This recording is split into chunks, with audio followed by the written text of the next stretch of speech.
Hello, friends. First, he was stranded on an island, a millionaire, talented archer. Last episode, he was the MVP from the Justice League. Can Oliver Queen repeat? Let's see how his archery skills are at this target.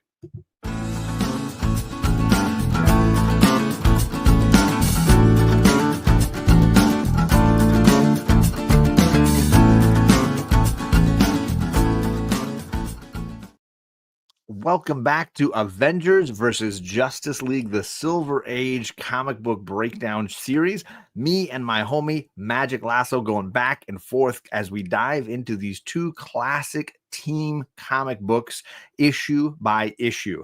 And tonight we're doing issue number 6. So let's bring him in. We got Ryan, the Magic Lasso himself. What's going on? Hello, sir. Hello, how are you? I'm good. I'm sorry that it was a month off. November was a bit packed, but we're back here for a December episode. Should I tell the real reason why there was no episode last month? It's definitely my fault. Well, yeah. I mean, if it was my fault, we would not be telling the story. So, no. Should I tell the real reason, though? Go ahead. Yeah. Okay. Hey, that's cool that you're willing to let me put this out here. Just so the record knows. I said I am not doing a show with that mustache. I mean, it's fair. I had to have more. It's almost completely gone.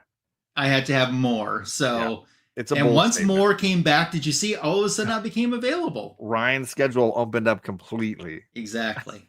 But so yeah, it's great to be back. Yes. For those unfamiliar, this is now episode, technically, I guess 7, because we had the launch episode, and now this is the 6th issue of these two books that we've gotten into. But this is a Silver Age series where we're looking at issue by issue the original run of Avengers and the original run of Justice League of America and comparing those issues as we go along. So we've done issues 1 through 5 of these runs, and we're breaking them down into several categories. We're talking about their cover artwork.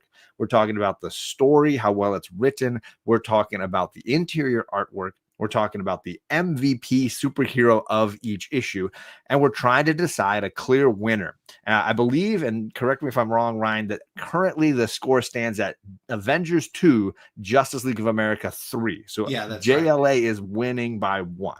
Yeah. Okay. And this is not a Ryan. Tonight. Yeah, no. It definitely will change tonight. Mm-hmm. But this is not a Ryan versus John as much as it is a classic comic versus classic comic. And we're asking you, not the spec nerds, but the comic reader nerds, which book you feel is the better one. After we go through and discuss the story or show some of the interior artwork, you get to be the ones to help us decide which book is better. So thank you all for coming. And I got some homies in the chat. I want to say hello to some friends in the chat, dropping some comments already. Las Cruces, what is going on in New Mexico? He was here almost 12 hours ago hanging out. Oh my gosh. Early riser ready to say hello. And we got Ruben Guzman in the chat. What's going on, my friend Ruben? And both of them are channel members. I appreciate you guys for supporting the channel. We got Matt and Clemson. I hope you're doing well, Matt. I hope things are going well in your neck of the woods. Well, Tony says Julie and I are watching. She is already voting. You can't vote. Don't prejudge. You don't know what you're going to get. You might be surprised. Julie. You might be surprised by some of this. Hi, Julie. Hi, Wolfie. I hope Julie's feeling better, and Tony, after all the hot wings from last weekend. I hope they're doing well. That's crazy. We got Just a Rican and his comics. Rod is going hanging out with us in the chat. Good to see you, Rod. What is going on? Rod says, vote for me. All right, I would. And Tony's voting JLA. So now we've got a split, divided household. Oh my gosh. Already dividing families early on here. Yeah. There goes the holiday. It's trouble right off the bat. Mm-hmm. So we're going to start this off by discussing the covers. Of course, those of you that watch the kickoff show, you know that Ryan and I both own a significant portion of these runs at the beginning. So we have the issues themselves to hold up. And we got Perry in the chat, one of my moderators, and one of my channel supporter members. I appreciate you, Perry, for coming by. He dropped some good Immortal Hulk videos recently. I appreciate that. So I'll go first. Let me ask you a question, though. Yeah. So we're doing issue 6. Is there any significance or any story of how your Avengers issue 6 came into your collection or any memories with that? I believe this is one of the issues I purchased in a lot from the gentleman who worked at my LCS. I got a few issues like issue 8, I think issue 10. So there was a set of like, say, 6 or 7 of these issues that I purchased through this friend of my LCS.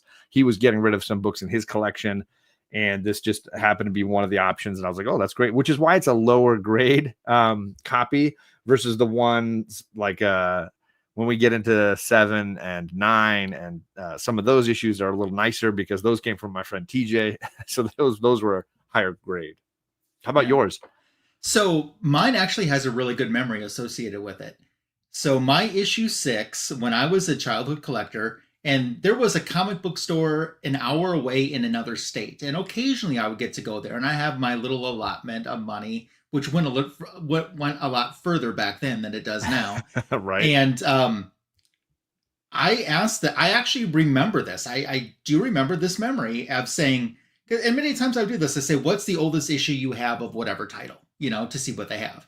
And I remember saying, "What's the oldest issue you have of Justice League?" And they went in their box and they pulled out issue number 6. So I bought this as a back issue as a childhood collector, probably when I was somewhere in 9 or 10 years old. And I thought I was something for having issue 6 of Justice League, being 9 or 10 years old and buying it as a back issue. So heck yeah, that's still my copy that I have. And wow. Sure, it's lower grade. So are most of my old Justice Leagues here. But same here. Yeah. I'm fine. I still have it. That's what counts. I love it. That's fantastic. Rod's already canceling Perry in the chat. Very exciting. I get it. I understand. So we'll talk about covers here for a second. And my Cork is in this chat. It's nice to see you, Cork. So here we have issue 7, Jack Kirby cover, and typical of Avengers in this era. Lots of bubbles, lots of words, lots of talk happening. The issue obviously focusing on Baron Zemo and the Masters of Evil, several villains from other issues of Thor and Iron Man and such coming together here, and then the Avengers team down below, including Rick Jones right there hanging out with the team. And so it's a sort of like all team battling cover. I will say, too many words, man. Too many words. Even this. I don't know if you can see it at the bottom, a whole box of words down on the bottom that I'm just like, my goodness, there's a lot of talk on this cover. So I think somebody needed to stop by Stan Lee's office and be like, okay, buddy, okay, we get it. You want to tell everybody everything in this issue on the cover, but maybe let the artwork do its thing. Maybe give the artist a little more space. Yeah. That was my big critique. I love the colors, except for the fact that the Black Knight is pink. Yeah, well, what's up with that? I don't understand that. That's like a green Scarlet Witch, Yeah. Why is the Scarlet Witch green? Very odd. So,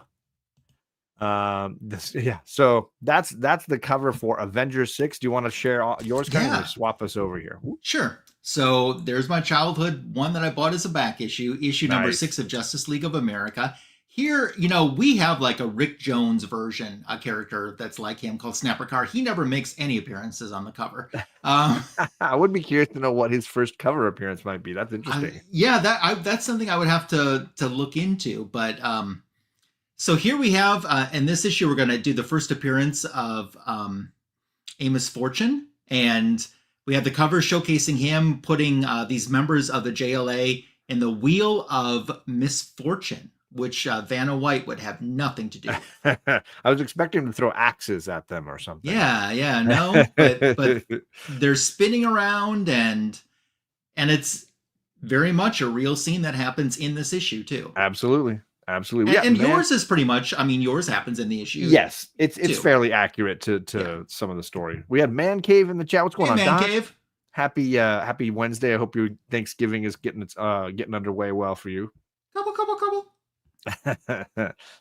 I will say what I like about that cover is how well it uses the space. I feel like all the characters get a nice little moment. The colors are nice and bold. Yeah. So I agree with that. What character is who, because both these covers have a lot of characters they need to fit in. Busy, your cover, they're a little bit too small for my liking. I agree. Can't So, fit all those word balloons. and this one seems a little bit more action packed. Besides, oh, we're going to have a fight, which to me is just implied. Sure. Yeah, So for and me, yeah, the I colors and the mean, costumes pop nicer, I think, because of the yeah, yellow background. I like that. I'd love to know what the chat thinks too. But for me, out of the two covers, just cover alone, I Yeah. like this cover better. Not near mint. What's going on? Hey, Rob Worst is in the chat. Rob, you're just in time to we're debating the covers of Avengers issue 6 versus JLA issue 6. Which cover we like more? And I think I'm in agreement with Ryan on this one. Me personally, mhm. I would vote for the Justice League cover. I just like the artwork a little better. It's a little cleaner. It pops a little better. I Yeah. get the imagery a little stronger. I just think it's a better cover overall. I think this one's just too busy with words and the characters, like you said, too small. And And you then don't see the you don't see weird the coloring. I don't know. you don't see the faces of the Avengers either. Nobody. Like Yeah, most they're of the all faces are turned. they're either turned away or they're side So, facing. So yeah. Although well, some interesting things about the Black Knight that we didn't know. Why is he wearing all pink in this cover? We mhm, don't, we learned something thanks to Tony yeah. there. I appreciate you, sir. But it looks like, yeah, people agreeing that they prefer maybe that JLA cover. So that's a thought right there. Rob says, "Hey, man cave, everybody, disregarding the history behind each. Sorry, Kirby. I'm going with Justice League here as well. There you go. Yeah. So it seems like the chat is in agreement with us on the quality of the covers. Yeah, So I there we think go. so. I think we got the winner here. It's Justice League for the cover. So round one, as far as we are voting, goes to JLA. Remember, at the end, we will ask the chat to vote overall, and that will determine the winner. Right now, currently, Justice League is 3, and the Avengers are 2 of the first 5 issues we've done. So do you want me to make yours a little bigger while you go through? Oh, you want to share? I'm just doing a request from Man Cave. So yeah. Which is interesting because I just rebagged that, maybe a year and a half ago or so. So I'm now going to dive us into story wise, and Ryan's going to hold up his iPad and he's going to be able to show you some of the artwork on the interior of the Avengers issue, and I'll just kind of take you through a summary of what the story is for this issue number 6. Art, of course, by Kirby, story by Stan. This is early on when those guys are just doing everything on these books. So we kick off by seeing some technological advancements for, I'm going to make yours a little bigger. How about that? Okay. For Captain America. He just joined the team in issue 4. Here in issue 6, Tony Stark has hooked him up with magnetic tools to attach to his gloves and his shield that allow him to throw and pull it back to him. So this is the first big sort of modernizing of the Captain America mythos. And they also talk about some technology that allows him to communicate with the shield. So the shield goes beyond now just being a frisbee, but has some Tony Stark additions right off of the bat. I thought that was a cool little addition. We also learn a little bit about, obviously, Cap is carrying the weight of Bucky's death and a lot of the burden of what happened in the interim between the last time we saw him in the Golden Age and now his Silver Age appearance. Thor and others trying to console him a little bit, but he's basically under the impression that Cap is responsible and he needs to capture and defeat any of the people that caused what was his and Bucky's deaths back in the Golden Age. And of course, then we cut to those evil geniuses. In particular, we've got Baron Zemo, who talks about his mask being stuck to his face from the creepy adhesive X. Is that what they called it? Something X. Yeah, the adhesive X formula. And he is desperate to get it off or to punish those responsible. He's doing whatever he can to manipulate countries and all around the world. And in particular, he learns through one of his henchmen that Captain America is still alive, and this throws him into a rage, and he decides, I need to do something. I'm gonna take care of Captain America once and for all. He remembers, he flashes back to how he got the adhesive X on him, and he blames Captain America for that, the same way Cap is blaming him for what happened to Bucky, right? A lot of this like finger pointing, no, you did it to me, you made me, I made you kind of stuff. We cut back to New York City, and we've got the Teen Brigade, young Rick Jones and the Avengers helper crew, and they're on their ham radios watching over news across the nation. In particular, in New York, we've got the Black Knight, previously seen in Tales to Astonish.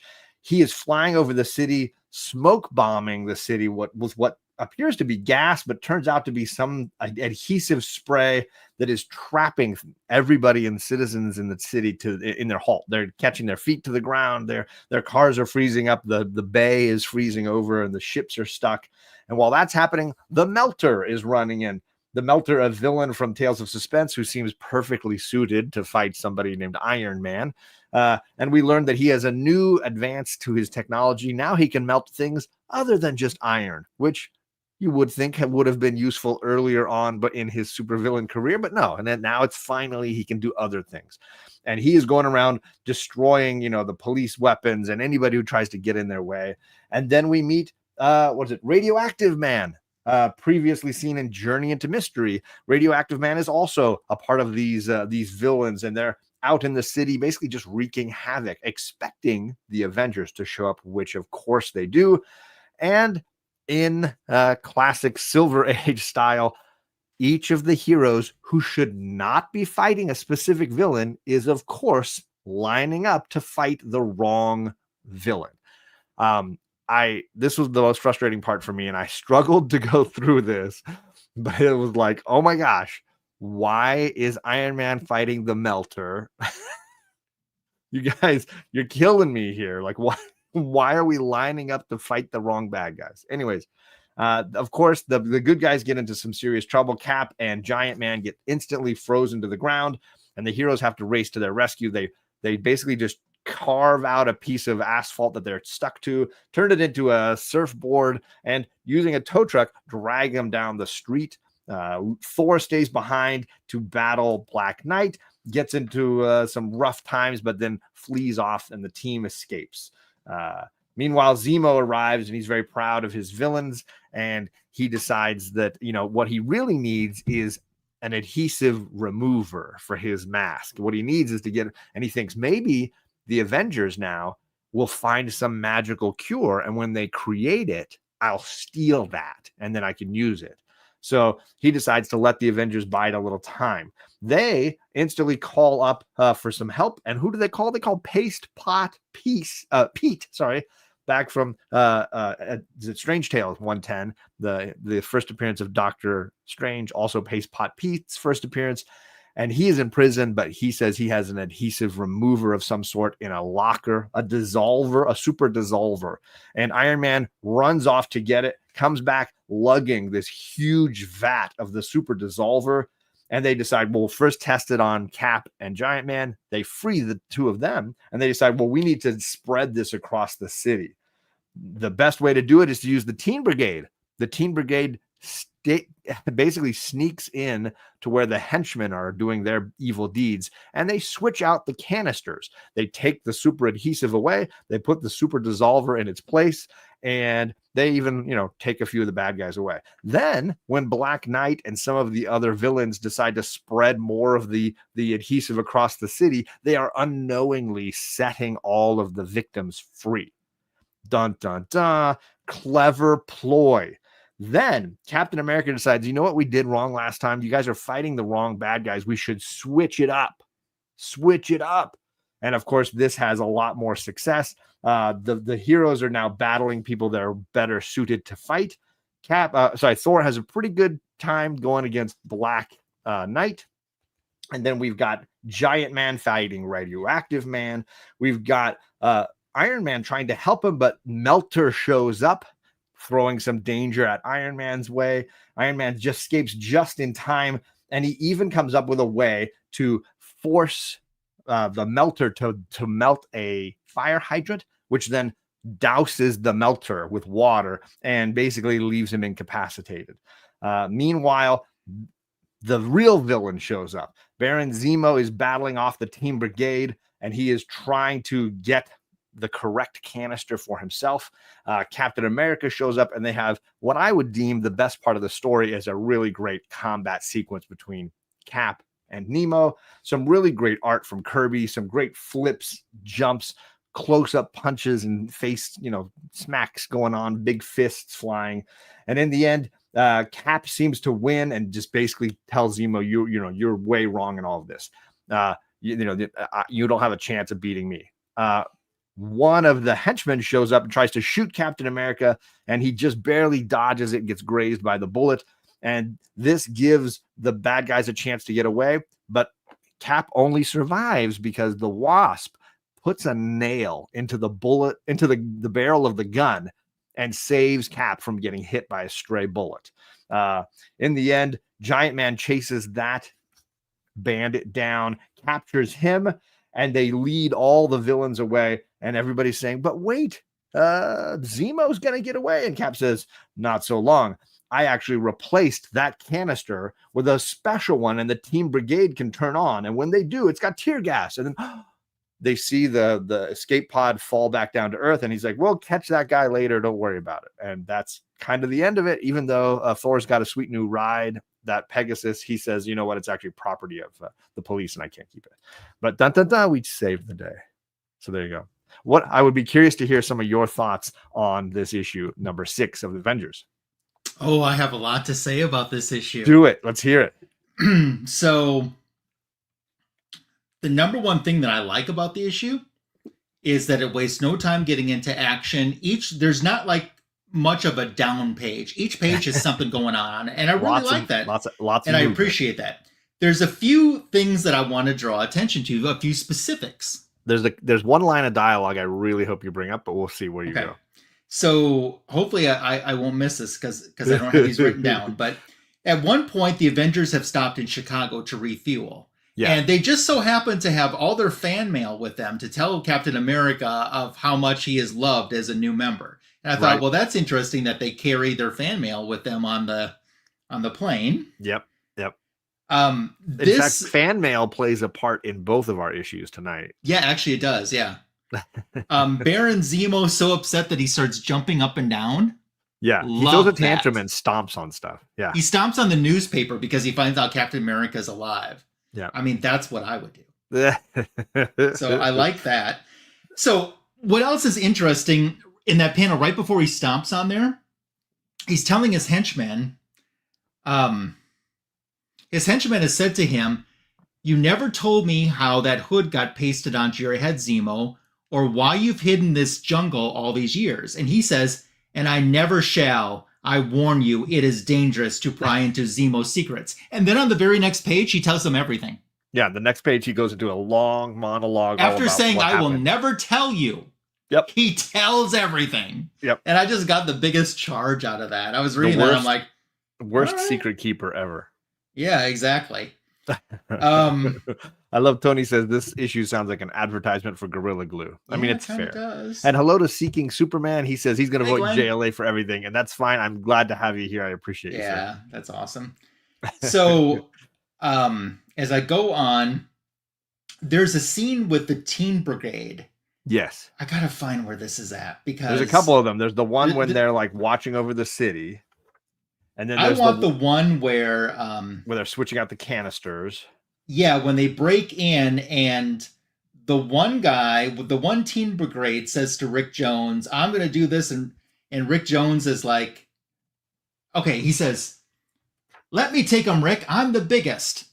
And Rick says, "No, it's my job. I'll use the Ranger tactics Cap taught me, which means I'm the star of the show. Yeah, you, who no one will know your name." Yeah, is not going to get some action over me. No red shirt's going to get in my way tonight. No. So I thought that was interesting too. Good to see you, Richard. Happy you're here, man. Happy Thanksgiving to you as well, sir. Yeah. Can I point out the line of dialogue? Oh, sorry. Go ahead. Okay. Big question. Big question. It isn't addressed in this book anywhere, but it's my biggest question. How does Zemo eat?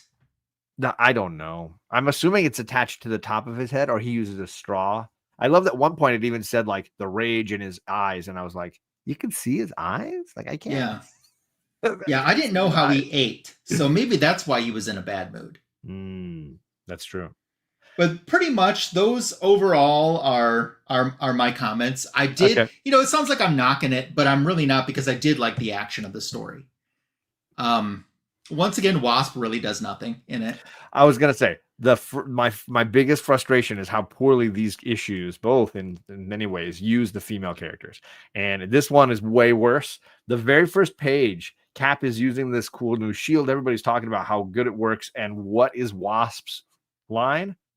That whirling shield of yours is like an all-purpose detergent. Yes. Yes. What the? Come on. Yeah.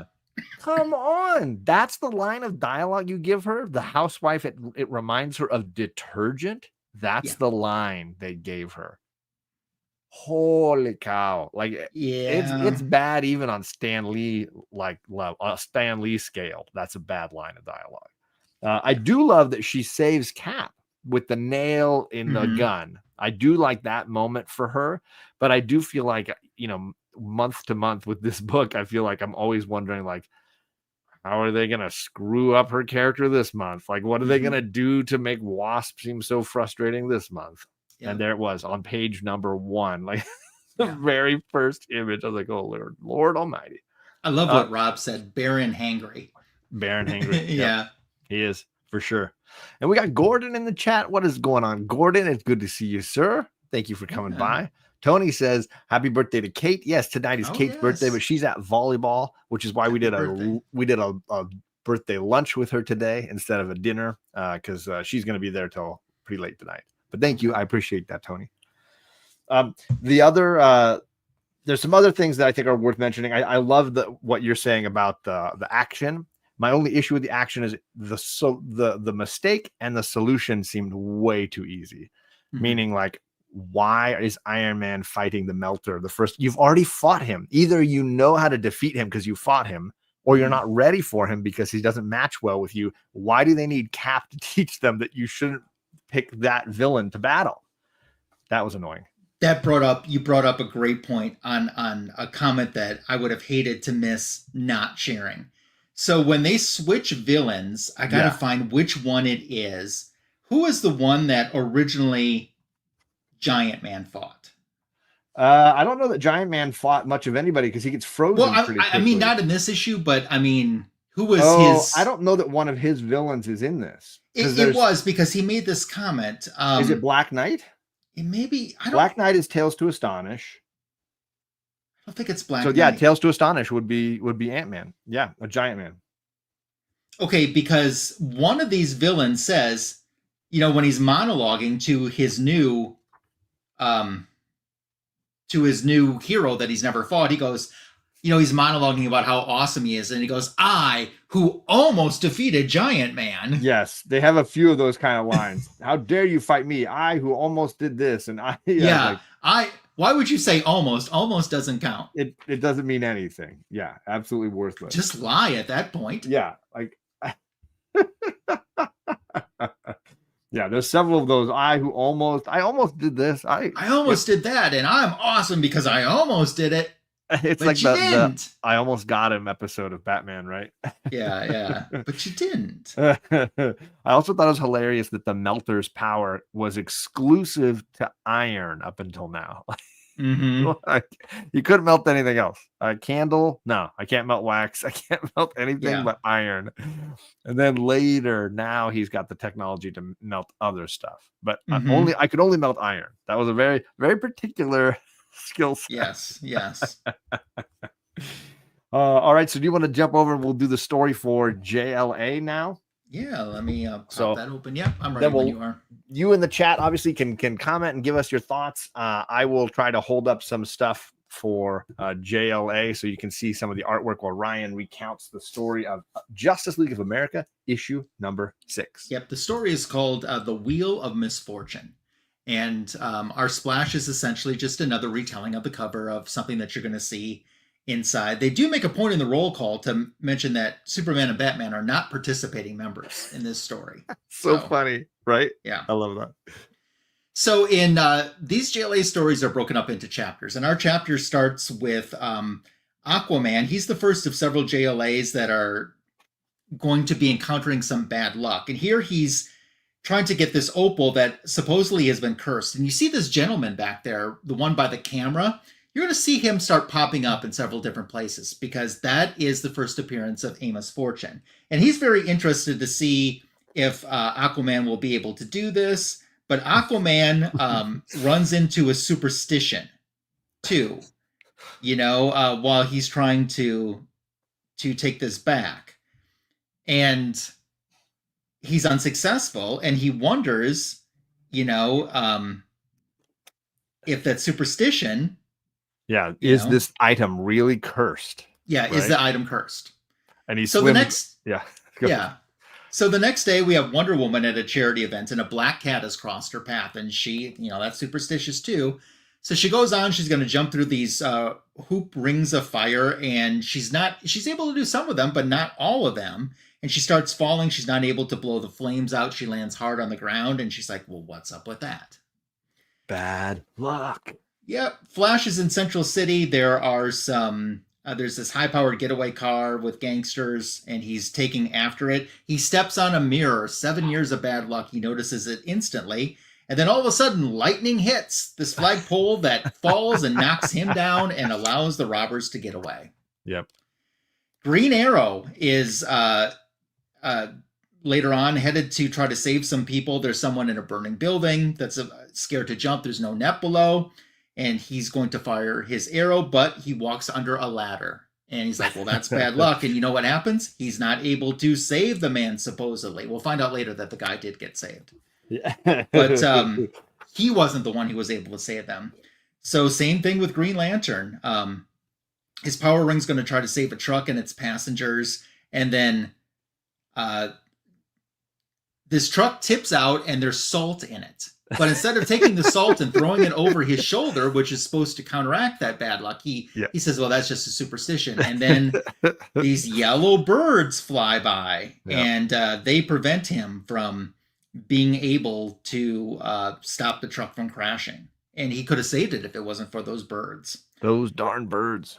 The police are outside this headquarters, where these robbers have taken shelter at, and they're locked in. They can't get in. They can't get out.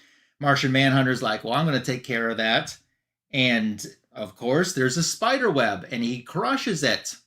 Which is a superstition I've never heard of. The spider web. I did hear of that. I have heard of that. You have? Okay. Yeah, I have. Yeah. So don't knock down spider webs. Meteor crashes through, causes fire. He's no good with fire. So now we're going back and talking about Amos Fortune. Professor Amos Fortune is really the one who arranged for this to happen. He's been fascinated and tried to make his life's work to learn about luck. And he tried as a gambler because he thought at first that luck was attached to. It was something. What's the word? He talks about astrology. Yeah, astrology, and tied to astrology and that. And then he realizes it isn't. And what he says is there are glands inside the body. There's two of them. One gland gives you good luck and one gland gives you bad luck. Yeah. And he has perfected this machine that he is calling the Stimoluck that activates either the good luck gland or its twin bad luck gland, depending on which way that he turns it. So he's been the one that's been turning it on the Justice League members so they would have bad luck to see if this would really work or not. That's so funny. JLA are in their headquarters having their annual meeting, and they just start to mention, about some of the bad luck they've had. And that's when they realize in all these separate cases, the one thing that's in common is they've all had this bad luck, and they wonder if that's more than just a coincidence. They start reading the mail to decide. I'm disappointed that they've only got 2 pieces of mail at this point. They're pretty popular, these heroes. That's kind of shocking. Yeah. They only got 2 letters. What are you going to do? So they start reading the letters, and they decide to divide into teams to take on these 2 tasks. One of the tasks is a girl that wrote in, and she was left a riddle from a family member, this poem that tells how they can locate their fortune, and her grandparents really need this money to survive. Are we going to that chapter now? Chapter 2? Is that? Yeah, I'm right at the end of chapter 1 where they're deciding the letters. So, and so they decide who's going to go take care of that case, and then who's going to go take care of a case of an invisible thief at a museum. So now we cut into chapter 2, which is the story of Flash, Green Arrow, and Martian Manhunter, who are headed to try to help this woman out whose family has fallen on hard times. They can't dissect this letter. So the guys decide to use their powers to try to see where this fortune could be hidden at. So essentially they have this clue: inside yet outside, hidden yet seen, not penny, not dollar, yet gold do they screen, not coin and not bill, yet very well known by these. Solve riddle, find gold, and live life of ease. So Which Martian Manhunter... I paused at that point and read the riddle again and was like, I was able to solve it. Were you? Yeah. So Martian Manhunter, like he uses his Martian vision, and I saw what you wrote, Tony. And he looks through the house and he's like, well, it's not really in the house. And the Flash essentially tears the house down and puts it back together in super speed. Yeah, it's crazy. You even see him like pounding the boards back up. Yep. Green Arrow is using a metal finding arrow to try to look for something that could be buried. He's not having any luck. And now we have to switch back in the story to a day previous, where Amos Fortune is at the racetrack and got some money because he used his good luck gland to find that. And he heads over to that house and buys the antique gateposts that were advertised in the paper, which are sold because the family's in desperate need for money to try to take care of the grandparents. So now we cut back to present times. And they're trying to solve the riddle, and they are successful, and they realize that it is those gold gateposts at the front. But there's Amos Fortune to take them away, and he says, hey, legally, these are mine. And, you know, this gold is mine. I bought it legally. And she starts to cry because she's right, he did. And they tell Hazel that there's some good news. You know, when I was dismantling the house, I found a lost art masterpiece by Gilbert Stuart that's worth a fortune. And Martian Manhunter says, I struck oil as we turned the ground over. And Green Arrow says, I didn't find gold, but I found a rich vein of uranium. And so you're going to be all right. In the meantime, Amos Fortune's like, I don't understand this. They should have had bad luck, but they had extraordinarily good luck finding treasure for the girl. There must be something wrong with my luck theory. I better check into this. I'm not going to take any more chances. So we skip to chapter 3 now.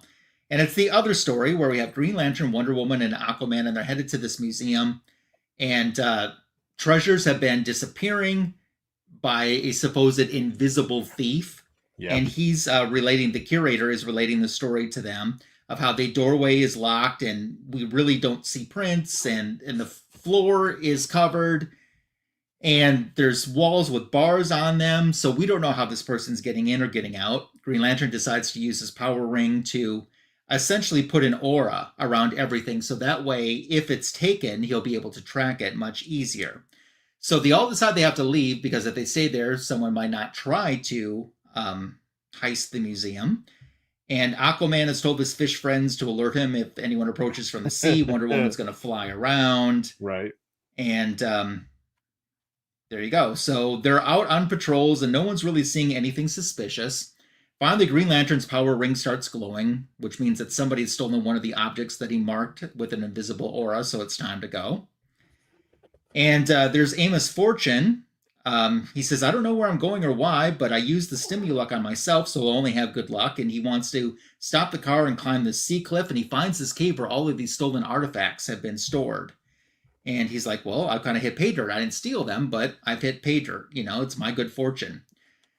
So meanwhile, from the curator's home, our three heroes arrive with Green Lantern's power ring pointing at the fisherman, who is the museum caretaker.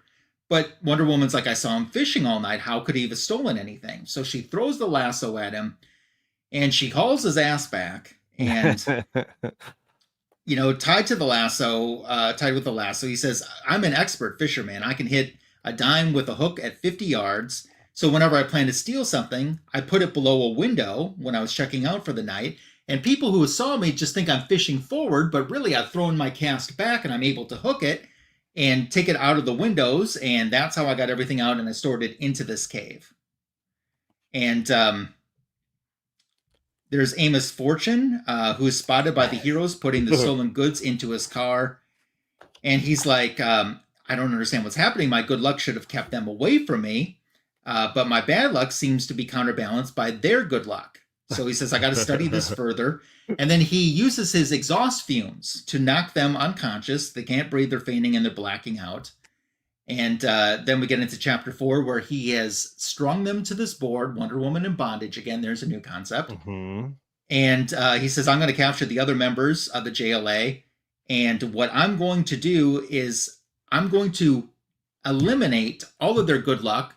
So every time that they're spinning on this wheel, it's going to be zapping away their good luck gland, leaving them only their bad luck gland.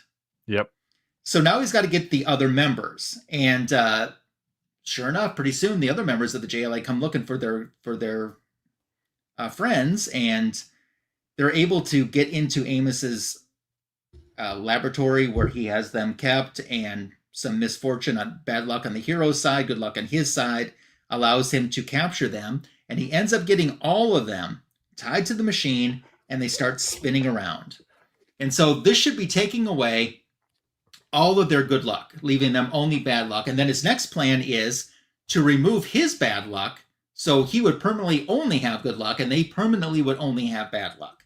But Martian Manhunter kind of breaks the chains and says, well, now that you've revealed your master plot, that's really not going to happen.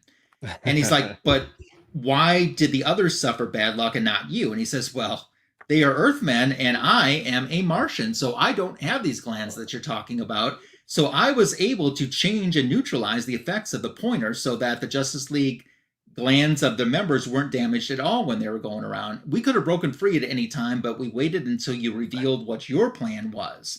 They go back and tell Snapper Carr the story, and he's just snapping away at how crazy that is and says, I'd sure like to borrow that Stimuluck for my exams next week. Hey, if I was charged with good luck. And Wonder Woman says, shame on you, Snapper. The Stimuluck's going into our trophy room, and you know that luck is no substitute for an education, so go home and study for those tests. And the issue is over. Oh, so good. That was a very good recap, Ryan. Yeah. Thank you. Go ahead. Let's hear your thoughts. First, I'll say in the chat, you can start saying right now which story you thought was the better story, the Avengers or the JLA story. And I realized I should say hello to some people. Las Cruces is back. Good to see you, sir, in the chat. We got some of the mightiest chatters here. Absolutely. Yeah. Earth's mightiest chatters. I keep forgetting to call you by your correct titles tonight. And we got aggressively relaxing, making the classic comment, DC is gods trying to be men, and Marvel is men trying to be... I'll show myself. Superman says he's already... Seeking Superman's already saying Justice League's the better story. He's already ready. This is getting really overly complicated, says Rob. It's Silver Age. That's what it does. Yeah. Go ahead, Ryan. Well, you can go ahead with your thoughts first. I don't have a whole lot of thoughts except some of... I mean, it's Silver Age DC, and some of that is... So when it comes to wacky Silver Age DC for me, it falls into one direction or the other.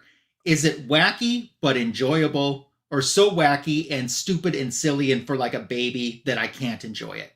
This falls into the it's wacky, I can enjoy it and find something that I like from it, though. Some fun in it. Yeah. Yeah, I can. So that's where this one fell for me. This is riddled with, there's a lot of out there stuff going on. There's a lot of, this is definitely a wilder, goofier issue. And as a result, probably not one of my favorites overall. Yeah. I do like some of the riddles, and I do like some of the plot twists with like the fisherman. I thought that was kind of fun. The concept of luck and the villain didn't really wow me. The whole gland thing, the twist with Martian Manhunter being a Martian and not having those glands, I thought that was really fun.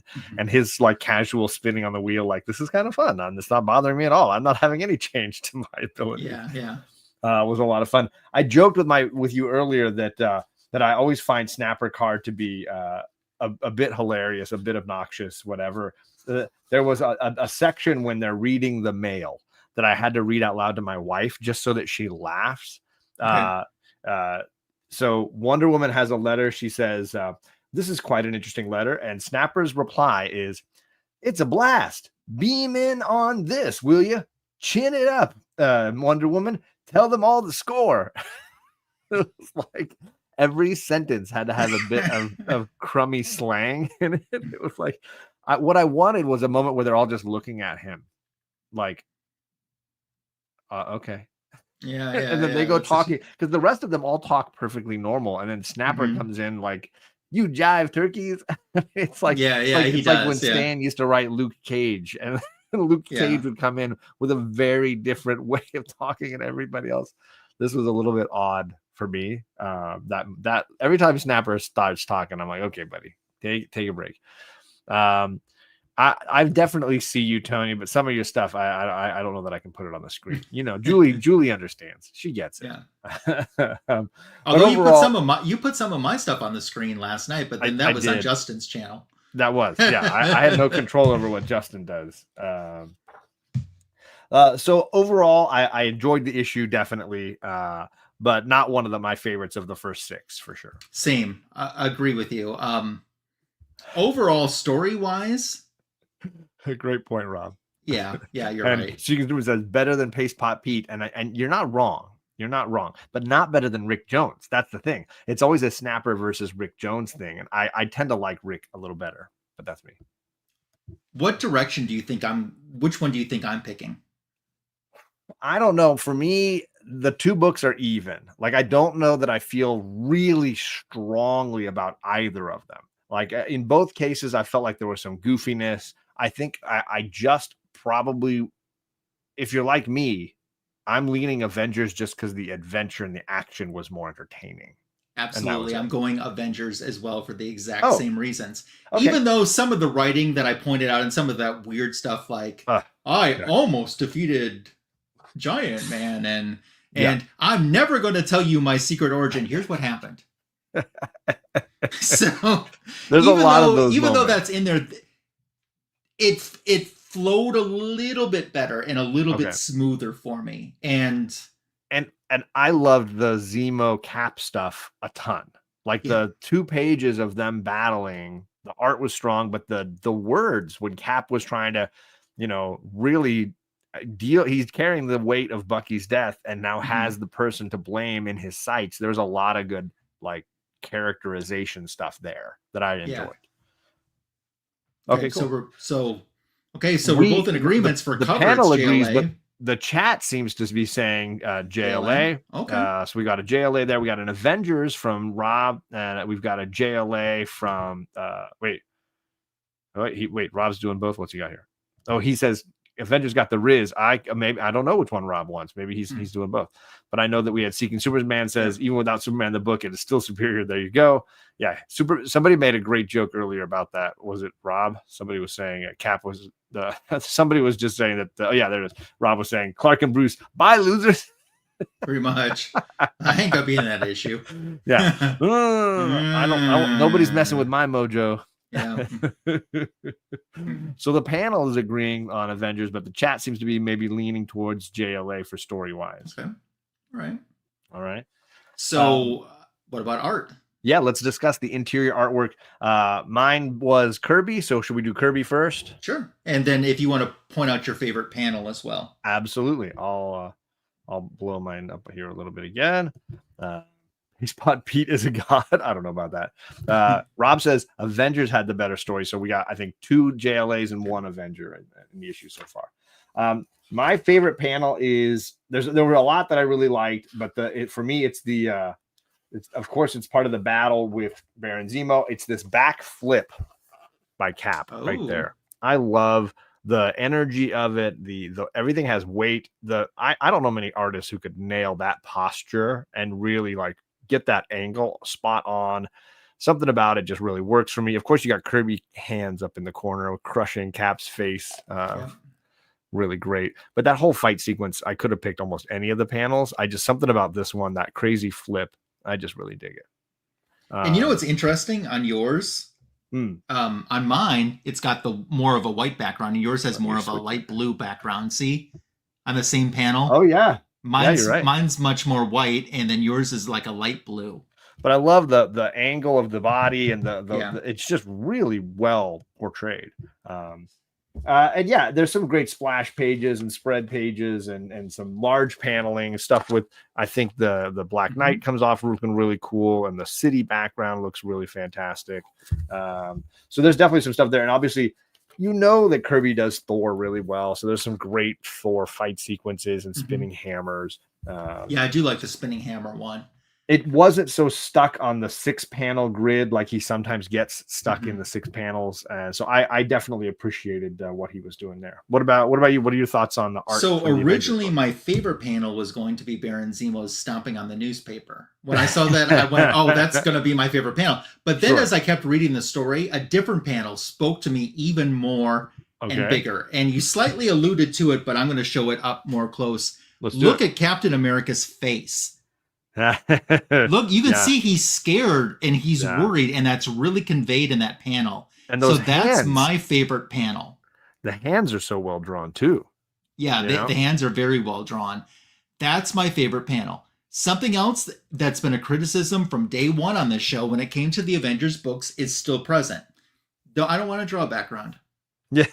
Where Justice League, always we're drawing a background. Page, has a ton of detail comparatively, for sure. So for Avengers, that was my favorite panel and my thoughts on the art. Awesome. I think over on Justice League. Let's do Justice League. Yeah, what do you want to share on the Justice League? Justice League, I just think the art is consistently solid, as it always is. For my favorite panel, I think most people in the chat right now are going to go, "Well, that's so typical." But I'm going to remind everyone, I have never picked a Wonder Woman panel as my favorite panel yet. You've been waiting for this moment. But I did pick one today, and it is the bottom panel here with her on the ground. The bad that's my favorite panel. It's just I don't know, it's just I like that panel. Sure. It's a great one. Yeah. And I will say this issue in particular, I was just consistently impressed with the color work. There was a lot of really good use of color, and I felt like they balanced out things really nicely. My favorite is I love some of the Martian Manhunter and the fire sequence. So I'm going with this bottom one here where he's kind of like dealing with the flames and the blues and the browns and the yellows and the reds. It's just really strong.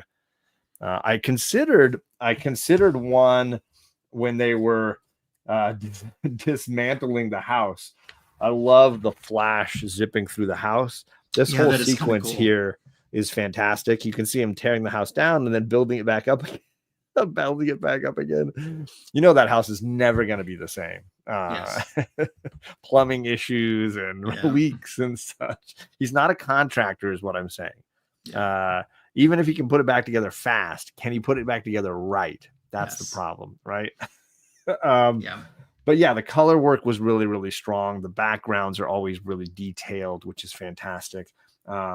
And they never tell you the specific artist for the book. Do you know who was the artist on this one? On Justice League? Yeah. This is still Mike Sikowski. It's still Sikowski, okay. Gardner Fox he gets writer, listed on there, Yeah, Gardner Fox writer, Mike Sikowski art. So, and that team will stick with the book for a very long time. Okay, so maybe that's most of this omnibus. I think it's all of the omnibus and more. Okay. We got Taylor Winder in the chat saying contractors never work. I heard that saying, right? You can have it done quickly, you can have it done well, or you can have it done cheap, and you can only pick two. So if it's fast and it's cheap, it won't be quick. Right? You pick the two that you want and then sacrifice that third one. So there you go. Okay. For now, art. Who is your pick? Justice League. He's going Justice League. Yeah, I'm going Justice League for the art. And it's even split for me, but I will lean Justice League on this one just because of the amount of detail that they put into the pages. When I read the riddle, I could instantly go to the page next to it and see those statues of Lincoln and Washington and solve it. I was looking at the artwork, and the artwork could guide me to the solution. So interior art wise, I'm gonna go with that as well. Although I will say my favorite panel is still, I think, better than the favorite panel from JLA. For me, probably mine too. But it's the consistency on the JLA book that really is the winner for me. That was the difference maker for me. Some great comments in the chat. I really appreciate you guys. Matt says, I'm going with JLA for interior art, but it's close for me. I appreciate that, Matt. And I'm in the same boat. I think this issue was a little tighter than some of the other ones we've discussed. In a deposition, Barry would be asked, are you a general contractor, electrician, plumber, or did you pull permits? Tony is saying Kirby for the win, and definitely Kirby has been getting a lot better. I know I complained a lot about him in the first couple of issues of this run, and this is a superior art book by comparison to that, but not maybe as good as what we saw in like Avengers 4 and 5, where I felt like those were just, I think, peak for this run so far. Yeah. But yeah, those of you in the chat, let us know your thoughts on that. We're going to go into a discussion now on MVPs. And what we mean by that is a character in the story that we feel like carried the book or led to the success for the team. Who was that successful team player in this issue? And I raised a point last time we had this show that, like, you know, does having one character as a clear MVP defeat the purpose of a team book? Or, you know, because is the goal of a team book to have every character shine a little bit, in which case it'd be harder to pick an MVP. It's an interesting category, but I'd love to hear your thoughts. Let's do Avengers obviously first, because it's on my channel. Did you have a clear MVP for this issue for you? Yes. All right. Who do you got? Are you ready for this? Mm-hmm. My MVP for this Avengers issue that we read tonight is the Human Torch. It's the what? It's the Human Torch. The Human Torch? Yes. I didn't see him in this issue. What happened? Correct. The Human Torch put Paste Pot Pete in jail in his previous appearance. And had he not been in jail, the Avengers wouldn't have been able to reach him. So thus, Oh my God. I think it's the Human Torch. If not, if I can't have him, it's Paste Pot Pete for MVP. So that was my MVP, because without Paste Pot Pete, the team completely loses. And is it Paste Pot Pete or is it Human Torch?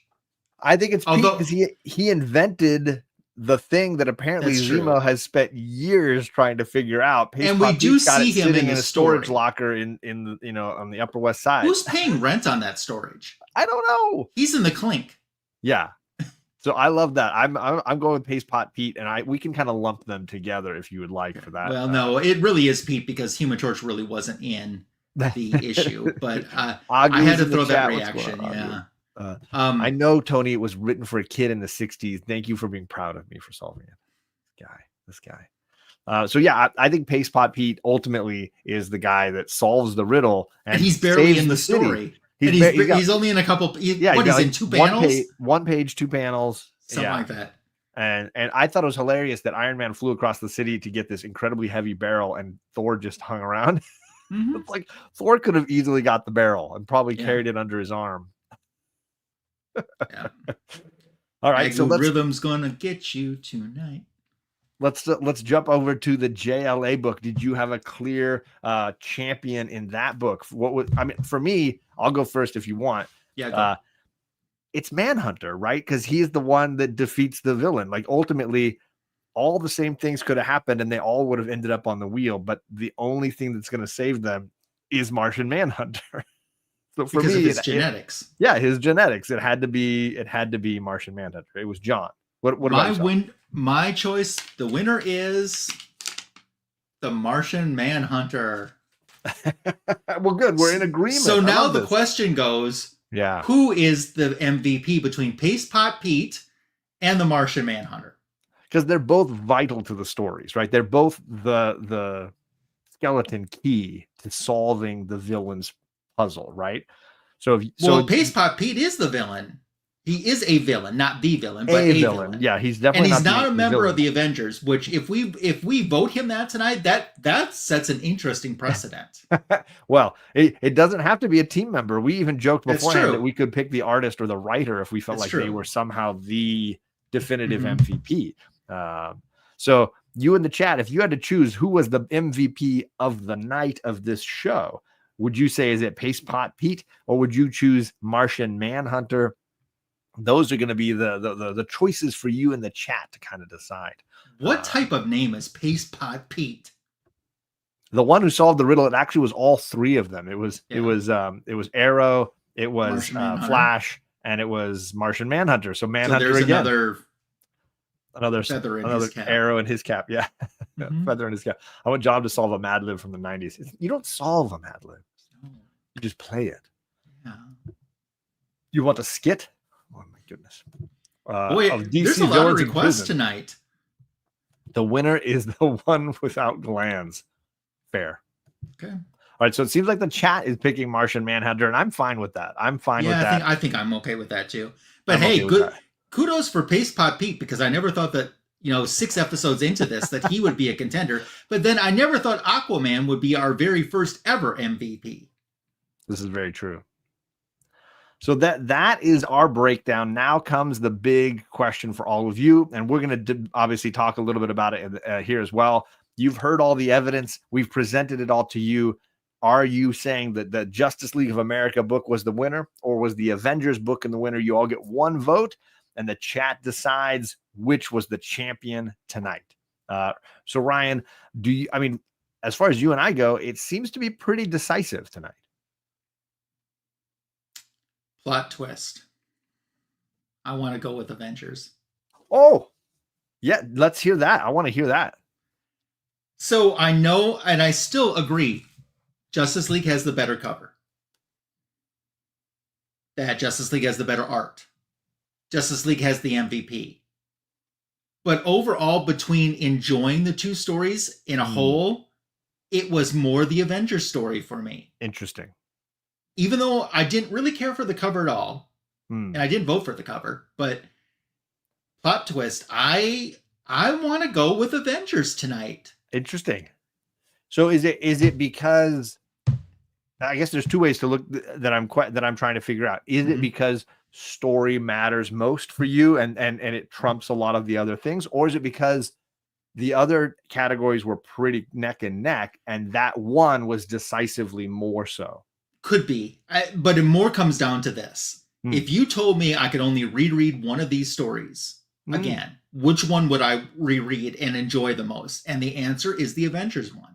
Oh, that's funny. Okay, interesting point. And when we talk about the art too, it's not, even though I picked Justice League, and I still stand by that decision to pick Justice League, there were some great panels. It was close on the art. So when I have a story that I liked a whole lot with a cover I didn't care for at all, and art that's missed out by a hair getting my vote.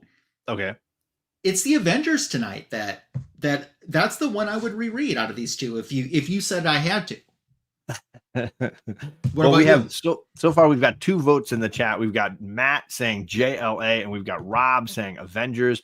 Agu is saying all the stats say DC, but he has not given us his vote, and we're waiting for Old Wolf to give us his vote. And if Aggressively is in the chat, we'd love to hear them as well. Yes, Agu, we need your butt. And here's the challenge I've got.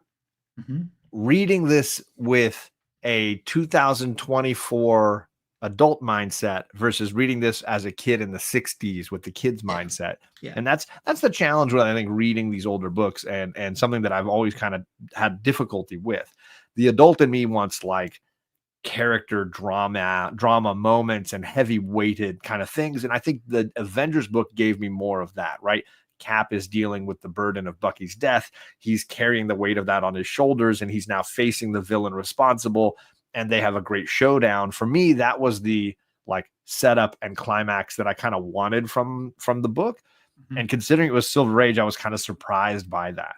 And so I think that would ultimately lean me towards that. But there is an element of the kid in me that would probably get a lot of joy out of the fun puzzles and the incredibly strong artwork in the JLA book.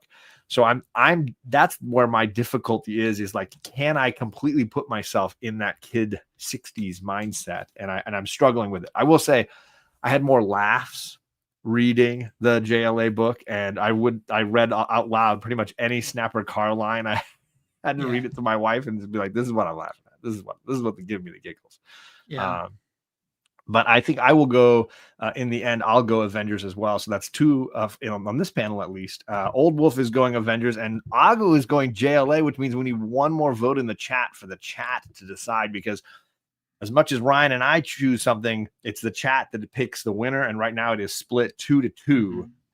And I think we just need one more vote to decide if JLA gets another feather in its cap. Or is this a tie now? Avengers and Justice League tied after 6 issues. Uh-oh, the Cork is in the chat again. Oh, What is no. going on, Cork? Good to see you. Sniff, sniff. The Cork is going to vote. Let's hope the Cork is not voting. Old Lobo miss. Yeah. All seeking Superman with the W for Justice League. Justice League now 4, Avengers 2.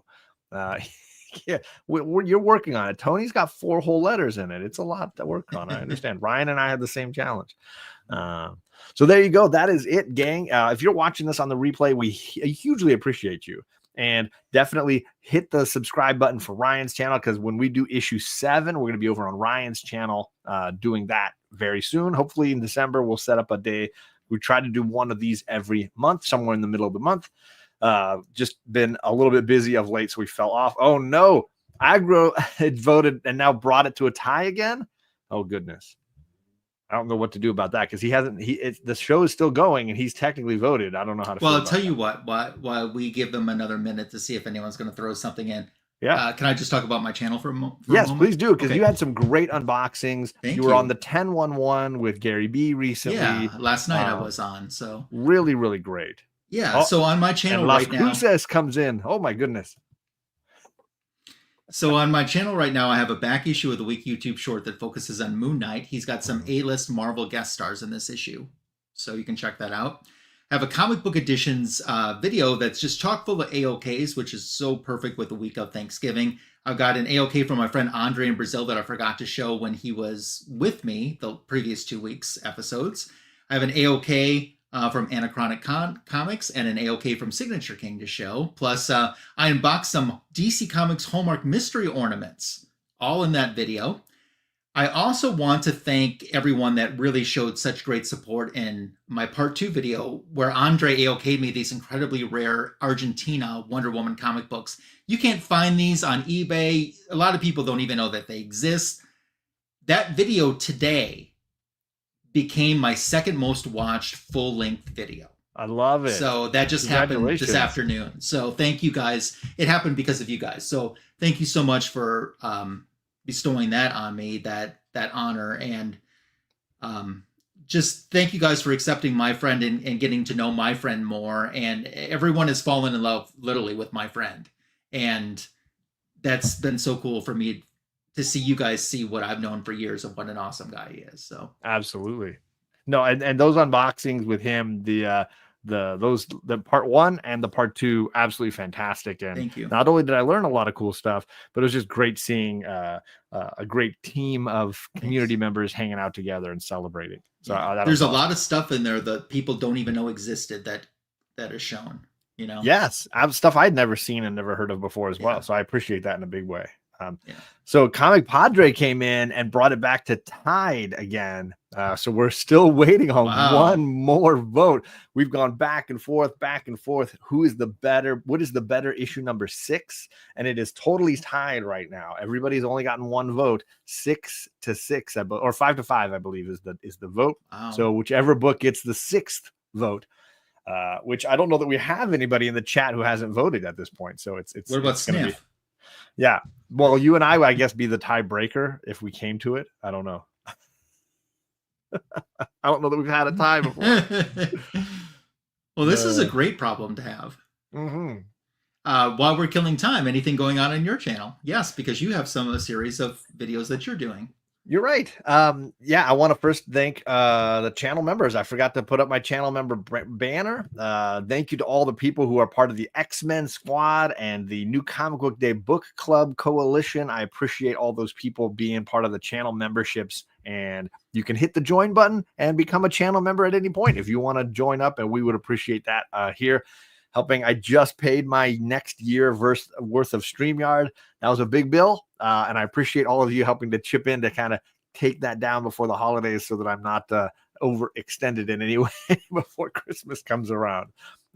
Video wise, I did a video on Monday dealing with movies that you should check out and add to your watch list. So definitely check that out if you're looking for things to watch for the holidays. If you're looking for movies to enjoy, I gave you some movies that are based on true stories, and they were really, really fun films.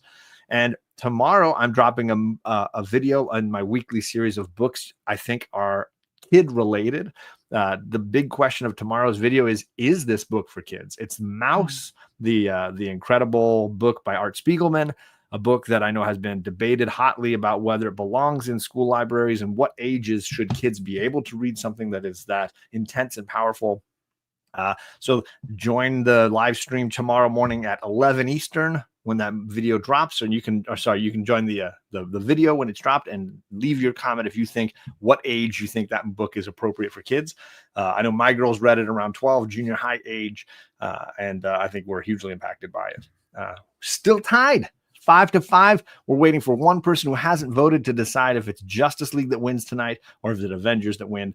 If not, I guess we'll call it an Avengers win by default because you and I both picked Avengers, or we'll let people comment. Maybe we'll announce the winner next time when we're on Ryan's channel.